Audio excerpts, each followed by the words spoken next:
Triumph Street Triple, Speed Triple, Kawasaki Z800, Z1000, Ducati's Monster 795. We have a beautiful range of naked motorcycles on sale in India today.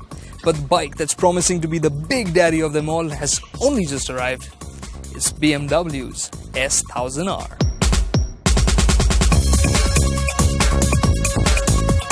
Just by the quirky design, you'll know that this is a BMW.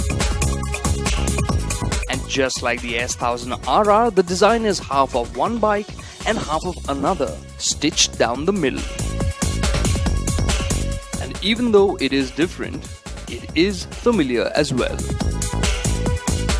And as you would expect from this German brand, the quality of parts, the finish, and even the grain of the metal is just staggeringly good.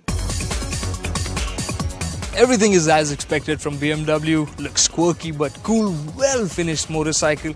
And when it comes to the engine, BMW set the benchmark with the S1000RR, and this might be a detuned version of that motor, but when it hits the road, this motor is absolutely punchy.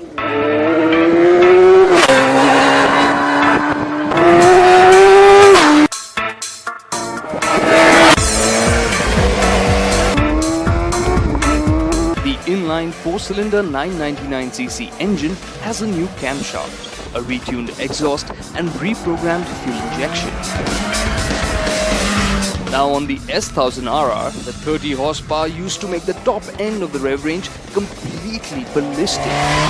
But here on the Roadster, what you get instead is torque, and lots of it. You can sense the surge of acceleration from as low as 2,500 RPM. And it still keeps on pulling all the way to 12,000 RPM. The 11.4 kilograms of torque gets the front wheel floating every time you whack open the throttle. Thankfully, there's a lot of cutting-edge electronics to help you use all that power and torque. The quick shifter lets the S1000R accelerate without any let-up.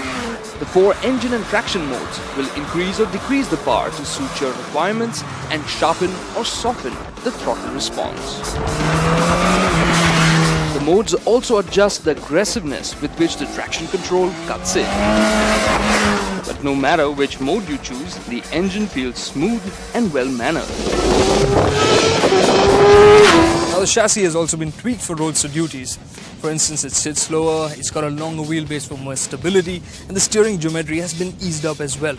Of course, you have the wider single-piece handlebars, but the tech fest continues here as well. For instance, on this top-end dynamic package, you get dynamic damping control, which is electronic suspension adjustment, and I think I can show you what it does.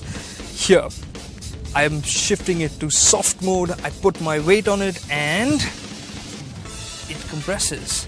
Now I'm going to move to the third mode, which is the firmest, which is hard, and now check it out. It barely gives. So I guess it works here. Let's see what it feels like on the road. On the bike, it is clear that even though the seating position is more upright, it is still pretty sporty. However, the seat is well padded and comfortable. But the high-tech suspension, despite all its wizardry, didn't feel all that impressive. In the hard mode, the bike felt too hard, and the other two modes didn't seem to offer the ideal balance of comfort and control either. Nonetheless, the S1000R gets its hooks into you immediately, and that's because of the way it handles. This 207 kilogram motorcycle feels incredibly fluid when changing directions. And the longer wheelbase gives it more stability too. And the super sticky Pirelli Corsa rubber is absolutely confidence-inspiring.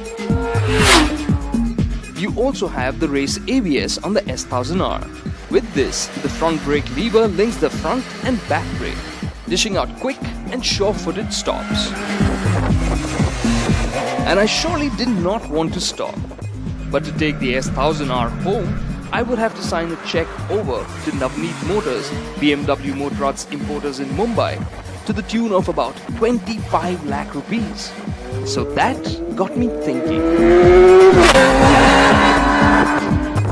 So the question really is the S1000R worth its massive 22.8 lakh rupee ex-showroom Mumbai price tag? There isn't an easy answer, but there is a short one. Yes, it is. If you can afford to spend this kind of money, what you're getting is clearly a world-class cutting-edge package. You've got traction control, the various modes on offer, you have dynamic damping, so adjustable electronic suspension, and then on top of that, at the core of it is a motor that's hugely exciting. Yes, some horsepower have gone missing at the top end, but nonetheless, easy to ride and still very, very quick. And a chassis that's agile, comfortable, and just up for fun when you're in the mood for it. So all in all, this might be a motorcycle that's too expensive for most people, but for those that can afford it, this is easily one of the best roads.